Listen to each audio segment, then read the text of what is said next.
as you both shall live. One pastor. Hallelujah. Ito di may sumba. Yan siya ang miracle. Will you have David to be your wedded husband? May miracle tagi season nga talaga. One pastor. Hanap ka ng pastor. Tuloy ko. May kami Jason na kami, sinumbang ka talaga. Miracle. Will you have David to be your wedded husband?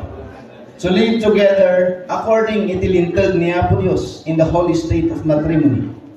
Will you love Him, comfort Him?